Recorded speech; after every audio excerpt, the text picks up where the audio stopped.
बिहार विधानसभा चुनाव 2025 से पहले एनडीए गठबंधन में सीट शेयरिंग का मामला अब पूरी तरह से तय हो चुका है। हालांकि यह भी साफ है कि किस सीट से कौन उम्मीदवार चुनाव लड़ेगा, इसकी औपचारिक घोषणा अभी बाकी है। रविवार देर रात भाजपा मुख्यालय में चली बैठक के बाद बिहार चुनाव प्रभारी धर्मेंद्र प्रधान ने सीटों पर अंतिम सहमति की जानकारी साझा की। आपको बता दें कि इस बार भाजपा और जदयू दोनों 101 और 101 सीटों पर चुनाव लड़ेंगे। वहीं चिराग पासवान की लोक जनशक्ति पार्टी रामविलास को 29 सीटें, जीतन राम मांझी की हम पार्टी और उपेंद्र कुशवाहा की रालोसपा को 6 सीटें दी गई हैं। एनडीए में सबसे ज्यादा फायदा चिराग पासवान की पार्टी को हुआ है। वे 30 से 35 सीटों की दावेदारी कर रहे थे, लेकिन अंततः प्रधानमंत्री नरेंद्र मोदी के हस्तक्षेप के बाद 29 सीटों पर सहमति बनी।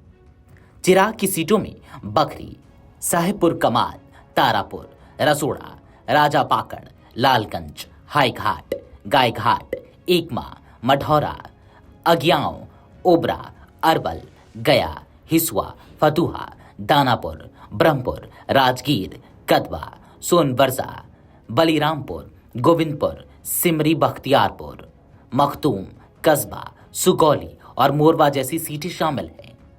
सूत्र बताते हैं कि चिराग शुरू में 35 सीटों की मांग पर अड़े थे, लेकिन प्रधानमंत्री मोदी ने व्यक्तिगत बातचीत में उन्हें भविष्य में बड़ी भूमिका का भरोसा दिया। इसके बाद ही चिराग ने समझौते को मंजूरी दी। माना जा रहा है कि चुनाव के बाद बिहार की राजनीति में चिराग पासवान को प्रमुख जिम्मेदारी दी जा सकती है।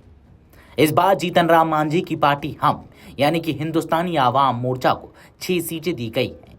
सिकंदरा, कुटुंबा, बराचट्टी, इमामगंज, टेकारी और अतरी, इन सीटों से पार्टी ने अपने प्रत्याशियों के नाम भी लगभग तय कर लिए हैं।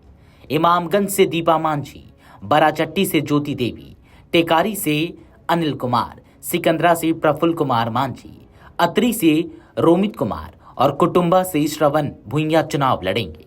हालांकि जीतन राम मांझी ने सीटों के बंटवारे पर नाराजगी जताते हुए कहा, हाईकमान ने जो फैसला किया है उसे हम स्वीकार करते हैं, लेकिन हमें सिर्फ 6 सीट देकर उन्होंने हमारी अहमियत कमा की है। इसका असर एनडीए पर पड़ सकता है। उनकी नाराजगी के बावजूद मांझी ने साफ किया कि वे प्रधानमंत्री मोदी के नेतृत्व पर भरोसा रखते हैं और गठबंधन से अलग नहीं होंगे। उपेंद्र कुशवाहा की पार्टी को भी 6 सीटें दी गई हैं।